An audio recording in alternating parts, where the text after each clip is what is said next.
শীর্ষ একাডেমিতে গেছিলাম যে আচ্ছা, শিখতে পারি নাকি। আমি বাচ্চা ছিলাম, হয়নি।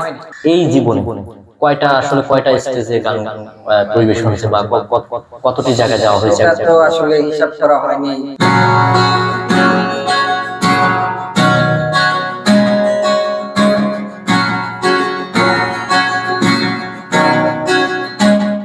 তুমি যে ক্ষতি করলে আমার, তুমি যে ক্ষতি করলে আমার, আল্লাহ করবে তোমার বিচার। দর্শক সবাইকে স্বাগত। রাইট বাংলাদেশের তারুণ্যের গল্পে যুক্ত আছি বরাবরের মতো আমি আলামিন তৌফিক। আর আজকে আমাদের সাথে গল্প করার জন্য, আপনাদের আনন্দ দেওয়ার জন্য, আর সেই সাথে আপনারা জানেন যে বর্তমানে বাংলাদেশটা কিন্তু তারুণ্যের, সেই তারুণ্যের গল্পে আমাদের সাথে যুক্ত হয়েছে রওজন আহমেদ। তিনি একজন গিটারিস্ট, ভোকালিস্ট। তার আজকে গল্পটা শুনবো। গল্পের সাথে সাথে আমরা কিন্তু গানে গানে চলে যাব, গানে গানে জীবন আনন্দে সেটি আপনারা অবশ্যই দেখতে পারবেন। আর প্রতিনিয়ত আপনারা জানেন যে রাইট বাংলাদেশ সবসময় সব বিষয় নিয়ে কিন্তু গল্প করে। এখানে তরুণদের আনাগোনা, তাদের গল্প, তাদের মনের ভাব, আদান প্রদান সবকিছু। সেই ধারাবাহিকতায় আজকেও আমরা আপনাদের সাথে যুক্ত হয়েছি। রওজন আহমেদ, আপনি কেমন আছেন? এই তো আলহামদুলিল্লাহ ভালো আছি। আলহামদুলিল্লাহ। আপনার দিনকাল কেমন চলে? যাচ্ছে। আচ্ছা, আপনি যেহেতু এই একটি সামাজিক সংগঠন রাইট বাংলাদেশ আজকে তারুণ্যের গল্পে যুক্ত হয়েছেন, আপনার কাছে কেমন লাগে প্রথম দিন? ভালো লাগছে। আচ্ছা, আপনি তো আসলে একজন ভোকালিস্ট, গিটারিস্ট। তো আপনার জীবন এই ভোকালিস্ট এবং গিটারিস্টে আসার স্বপ্নটা কেমন এবং কিভাবে আসলে, কি প্রত্যাশা থেকে? মূলত এটা কখনো স্বপ্ন ছিল না। আচ্ছা, বা ওইভাবে প্ল্যানিং করে আগাই নাই। আচ্ছা, ছোট থেকে দেখছি আব্বু গান গায়, আমার আব্বু, আপনার বাবাও গান, সঙ্গীত, এই মিডিয়া জগতের সাথে জড়িত।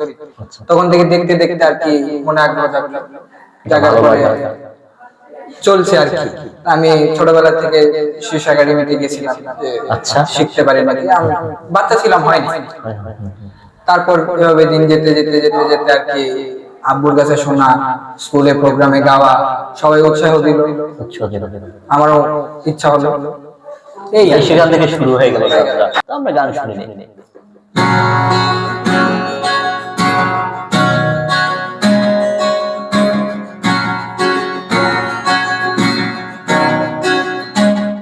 তুমি যে ক্ষতি করলে আমার, তুমি যে ক্ষতি করলে আমার, আল্লাহ করবে তোমার বিচার। আমার আল্লাহ করবে তোমার বিচার।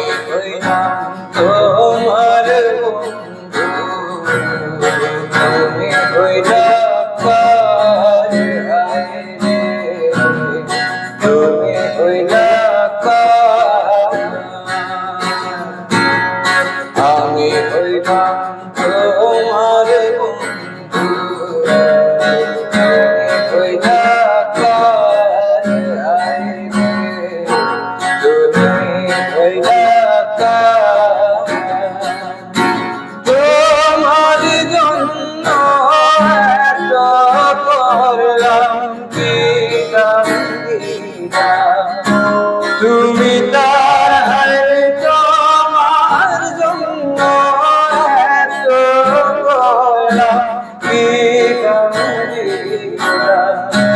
তুমি তার করবে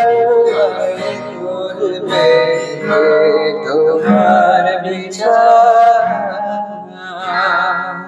বাহ, অসাধারণ, চমৎকার। আমরা যে কথাটি বলতে চেয়েছিলাম, আসলে এই ভোকালিস্ট, গিটারিস্টের এই জীবনে কয়টা স্টেজে গান পরিবেশন হয়েছে বা কতটি জায়গায় যাওয়া হয়েছে? এটা তো আসলে হিসাব করা হয়নি। আনুমানিক একটা আছে না, একটা মোটামুটি 17 উপরে। 17 উপরে এখন। বাহ, এটা তো খুবই চমৎকার। তাহলে তো লাইফটা অনেকটা দাঁড়িয়ে গেছে নাকি? আচ্ছা আচ্ছা আচ্ছা। তাহলে আমরা প্রথমে একটা গান শুনি, তারপর আবার পরবর্তী আলোচনা চলে যাই নাকি? কেমন? দর্শক আপনারা একটু গান শুনেন, যেহেতু আলোচিত এবং জনপ্রিয় আমাদের ভোকালিস্ট রাউজান আহমেদ আমাদের সাথে আছে। আচ্ছা, প্রথমত আমি মোটেও জনপ্রিয় না। আর হবে যে 100 প্রোগ্রাম করছে সে তো অবশ্যই জনপ্রিয়তার আকাশচুম্বী হয়ে যাবে, আরো সামনে ফিউচারে যাবে, যেহেতু বয়সটা কেবল শুরু আর গানটাও কেবল শুরু। আজকে তো মনে হয় রাইটার বাংলাদেশ আরো এক ধাপ এগিয়ে যাবে, কারণ আমাদের সবসময় আমরা অনেক সময় লক্ষ্য করি যে আমাদের যারা ফলোয়ার আছেন এবং আমাদের যারা সদস্যরা আছেন খুবই তারা আন্তরিক। যখন আমাদের একটা টক শো হয়, গল্প হয়, তাৎক্ষণিক তাদের কাছে কিন্তু সেটা প্রিয় হয়ে ওঠে। তবে এবার যাব রাউজান আহমেদের প্রিয় গল্প শোনার জন্য। যে গল্পটা হচ্ছে যে আসলে বর্তমান তারুণ্য কোন গানটা বেশি বেশি পছন্দ করে এবং তাদের কাছে কোন জিনিসটা আকর্ষণ বেশি, গান বিষয়। বর্তমান তারুণ্য হিসাব করতে গেলে এখন গান হচ্ছে ব্যান্ডমুখী গান। কে কোন ব্যান্ড পছন্দ করছে, আমার ওই হিসাব করতে গেলে মনে করেন কেউ আছে মেটাল বেস, মেটাল গানগুলো বেশি পছন্দ করে, কেউ আবার সফট গানগুলো, রক গানগুলো। আমাদের আগের জেনারেশন গুলা, লাইক আপনাদের জেনারেশনে সবাই আইয়ুব বাচ্চু, জেমস, এদের গান যাদের আমরা আইডল মানি বা গুরু মানি, তাদের গানগুলোই বেশি। এইমাত্র যে গানটা হলো সেটাও এই ধরনের গান পছন্দ ছিল, এগুলো পছন্দ করতো। কিন্তু বর্তমান সময়ে এগুলা হয় না। অনেকেই এখন গানটা শুনছে, ঠিক আছে, সেই তুমি গানটা, আমি গানটা শুনছি, কিন্তু এই গানটা কার, ক্রিয়েটর কে জানেন না। জেমসের একটা গান, ঠিক আছে, গান শুনছে কিন্তু গানটা জানেন না। এই ধরনের জিনিসগুলো আছে। তার মধ্যে সফট গানগুলা বেশি বর্তমান সময় আর কি, এটাই বেশি হয়। মেয়েদের ছেলেদের বলতে না, সফট গানগুলাই বেশি পছন্দ হয় বর্তমানে। আবার আরেকটা যুগ আসছে লফির যুগ, গানগুলো লফি করে স্লো মোশন রিভার্ব দিয়ে আরো মনে করেন, লাইক আমাদের বাংলাদেশে অনেক ভালো ভালো কিছু ব্যান্ড আছে। আচ্ছা আচ্ছা, পাওয়ার সার্চ, মেকানিক্স, এরা আমরা যদি মিউজিক্যালি হিসাব করি এরা অনেক ভালো ব্যান্ড, ঠিক আছে। আমরা ওনাদের মানে ড্রিম টাইপ যে ওনাদের মতো বাজাবো বা ওনাদের মতো পারফর্ম করব, কিন্তু বাংলাদেশের যে অডিয়েন্স আছে, মিউজিক লাভার যারা আছে, তারা এদের অনেকেই চিনে না, জানেও না। তারপর আরেকটা বিষয় হচ্ছে মনে করেন মেটাল গানগুলা ওইভাবে অবহেলিত হওয়ার একটা কারণ হচ্ছে মিউজিক বেশি থাকে। ওনারা চায় সহজ একদম লিরিক্স, সহজলভ্য, যেটা আমি বুঝতে পারি, মিউজিক কম, এই ধরনের গান, তখন এটা আকর্ষণ বেশি। আর ওইটা আস্তে আস্তে মিউজিক বেশি থাকার কারণে ওটাকে শুনতে চায় না। কিন্তু আমি যেহেতু একজন ব্যান্ড মিউজিশিয়ান, আমার ব্যান্ডে 5 জন মেম্বার আছে। আমার ব্যান্ডের নাম, আমার দুইটা ব্যান্ড, একটা ব্যান্ডের নাম ট্র্যাপ অফ ডিভাইস আর একটা ব্যান্ডের নাম নক্ষত্র। আমার যে ব্যান্ড, দুটোটা ব্যান্ড, আমার ব্যান্ডের হিসাব বাদ দিন, প্রতিটা ব্যান্ড আপনি 5টা মেম্বার 6টা মেম্বার যে গিটারিস্ট সে চাবে যে সে গিটার বাজাতে পারে, এটা শো করবে। যে ভোকালিস্ট সে চাবে গান গাইতে পারে, শো করতে। যে ড্রামার সে চাবে সে ড্রাম বাজাতে পারে, শো করতে। কিন্তু বর্তমানে আমি যদি ক্রাউড বেসড গান গাই, ঠিক আছে, ফেম পাওয়ার জন্য বা টাকার জন্য গান গাই, বর্তমানে বেশিরভাগ মিউজিশিয়ানই টাকার জন্য গান গাচ্ছে। অধিকাংশ ব্যান্ড দলগুলো এগুলোই করছে, টাকার জন্য গান গাচ্ছে। তো এই ধরনের চিন্তা ভাবনা করতে গেলে আমি ভালো মিউজিক প্রডিউস করতে পারতেছি না। আমার ভিতরে ওই চিন্তা থাকে। এখন আমি একটা মেটাল অ্যালবাম করব, আমার ভিতরে ওই ধরনের একটা চিন্তা থাকবে, আমার গান কেউ শুনবে না, আমি হিট হব না বা আমি ফেমাস হব না, এই ধরনের একটা চিন্তা থাকবে, আমি পারবো না কখনো। আচ্ছা, তাহলে দেখা যাচ্ছে যে এই বর্তমান সময়টায় একটা দেখা যাচ্ছে একজন যদি কেউ যদি গান শেখে বা গানে যদি আসে, তাহলে দেখা যাচ্ছে যে আসলে তার কতদিন সময় চলে যেতে পারে বা কতদিন সময় হতে পারে। ছোট থেকে একটা কথা শুনে বড় হয়েছি, শেখার কোনো শেষ নেই। তো আমি যদি ওইভাবে চিন্তা করি, কখনোই আমি বলতে পারবো না যে কতটুকু সময় লাগতে পারে। অনেকেই প্রশ্ন করে, আমি আসলে মিউজিক্যালি খুব পাকা একজন এরকম, আমি যতটুকু পারি তাই দেওয়ার চেষ্টা করি, সন্তুষ্ট রাখার চেষ্টা করি। বাজানো তো অনেক সুন্দর লাগছে, সেটা লাগতেই পারে। কিন্তু বিষয়টা হচ্ছে এখন আরেকজন যে নতুন আসছে, আপনি একদিনে 7-8 ঘন্টা প্র্যাকটিস করতেছেন, একদিনে আপনি 3-4 মাসে অনেক কিছু গেটার করতে পারবেন, অনেক কিছু বাজাইতে পারবেন। আবার কেউ আছে 1 বছরে 1 ঘন্টা করে ডেইলি প্র্যাকটিস করতেছে, 1 ঘন্টা করে প্র্যাকটিস করতেছে। ডিফারেন্স কিন্তু আপনি ডেইলি কতটুকু সময় দিতেছেন এটার উপর। অর্থাৎ আমি সময় চিন্তা বলা যায় যে গিটার বাজাতে একটা দক্ষতা লাগে অন্যরকম। সবচেয়ে বড় জিনিসটা হচ্ছে ধৈর্য আর নিজের ইচ্ছা শক্তি। এই দুইটা জিনিস না থাকলে কখনো সে গিটার সঙ্গীত হবে না। গিটার হোক, ড্রাম হোক, গান হোক, কোনোটাই সঙ্গীত হবে না। আচ্ছা আচ্ছা, তাহলে আরেকটা আমরা একটা গানে চলে যাই, একটা গান শুনি। দেখ দেখ, আচ্ছা আমি আমার খুব পছন্দের একটা গান গাই, বাচ্চু স্যারের গান। দেখি শিক্ষক ছিল নাকি, তাকে শিল্পী পারপাস শিক্ষক, ওনার কাছ থেকে তো সবাই শিখে।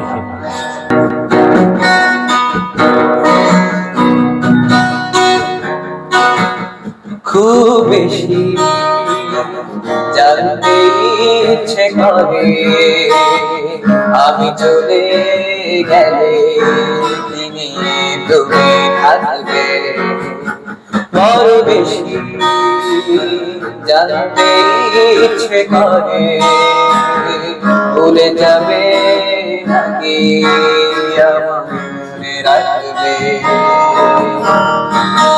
বৃষ্টি ভেজা কোনো দুপুরে ভেবে কি তুমি কাঁদবে না, যোচনা ধোয়া কোনো রাতে বিষণ্ণতি হবে না।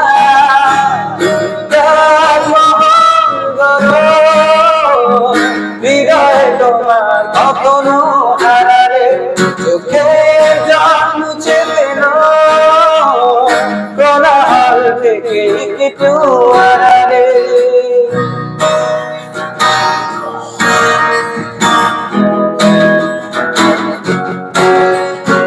তোমার শেখার বলে নরম করে রব, পাশাপাশি হয়তো দেহ থাকবে না, তবু তোমার নিঃশ্বাসে বেঁচে আছি।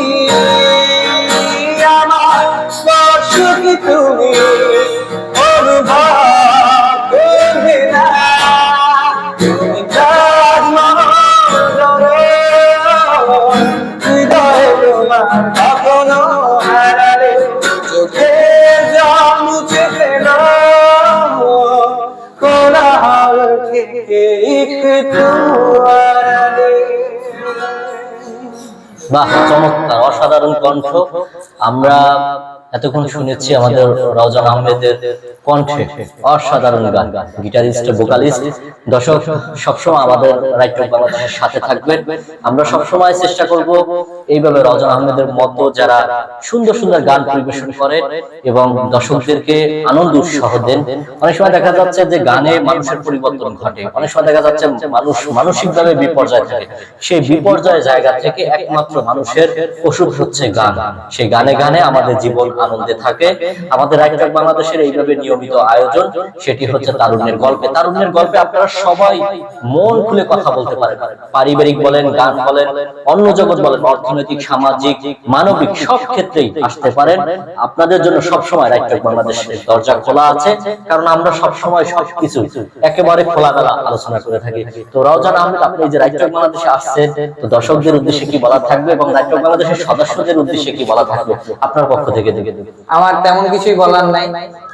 আমি আজকে আসছি, কোনো প্রস্তুতি ছিল না, আমি জানতাম না, বলছিলাম আমার গানের আড্ডা হবে, তো গানের আড্ডাই হলো। সবাই রাইট টু বাংলাদেশের সাথে থাকবেন। ধন্যবাদ, ভালো থাকবেন। দর্শক সবাইকে আবারও শুভেচ্ছা জানিয়ে আজকের মতো আমাদের তারুণ্যের গল্প থেকে বিদায় নিচ্ছি। পরবর্তী গল্পে সবাইকে আমন্ত্রণ জানিয়ে সবাই ভালো থাকুন, সুন্দর থাকুন। আল্লাহ হাফেজ।